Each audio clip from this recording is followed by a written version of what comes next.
Good morning and welcome to Family Computer Center.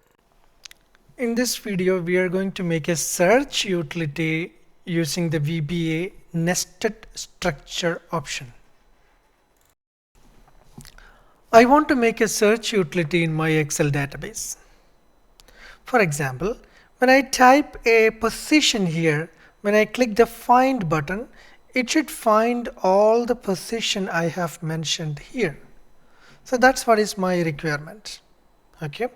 For that, basically I want to travel through the rows and cross match whatever I have written here is matching with the position in the cells I travel through or not. Correct? Okay. So for traveling from row number 2 to 24, we need a for loop. So a for loop can be used for traveling through the rows. Correct? Okay. So inside that for loop, what action should happen? There should be a comparison between this position and the value in this box. Correct? This position coming in different B cells and the value in this box, there should be a comparison. Right? Okay. So for that comparison, we need an if, normal, simple if. And if the comparison matches true, we want to give a color. So we need an interior dot color code also inside that one. So that's our basic requirement. So we are going to write an if inside a for loop. So writing a control structure inside another control structure is called nesting of control structure. Okay. So nesting of control structure in the sense placing a control structure inside another. Okay. So there is 4 types of nesting. Okay.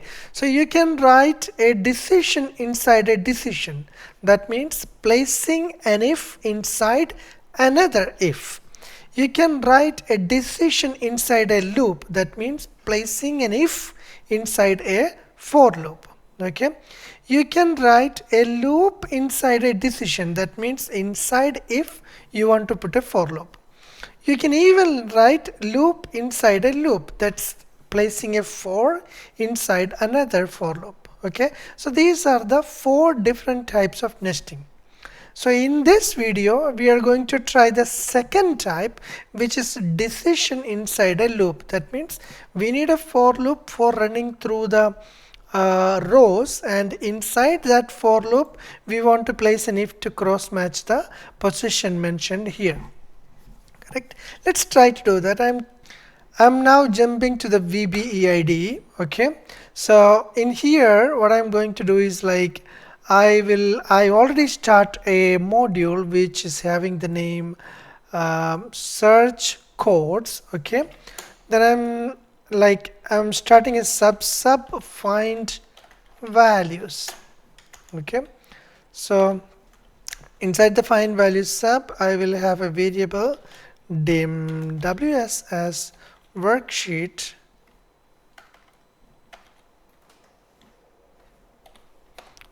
and I will set it to the example sheets of example. So this is how I do that. Correct? Okay. So now I want to run my loop starting from number 2 till 24. So we can't say 24. We want to find the last row. So finding the last row, we will have a variable called lrow with long data type. Then we will say lrow is equal to application.worksheet function.count a. Then I will say ws.range of a colon a. So this will give me the last row. Correct? And inside that one I am going to write for I is equal to 2 to last row.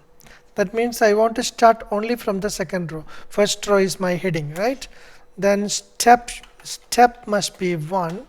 And if the step is 1, if you don't specify step, doesn't matter, because if you don't specify step, by default the step is 1.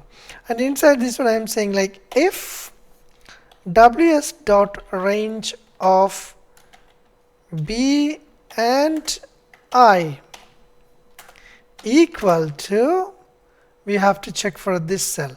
This is I4.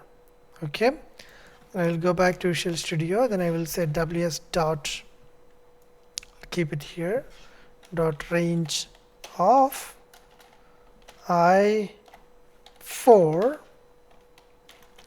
Then what should happen? It should highlight that particular cell.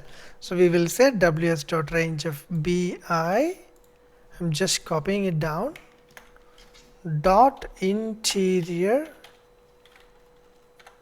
dot color equals VB yellow,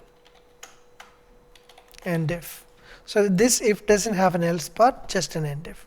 Okay, so now at the first running, I will be what 2 and b of I is what b2, then the range of I4, it will compare it with this one.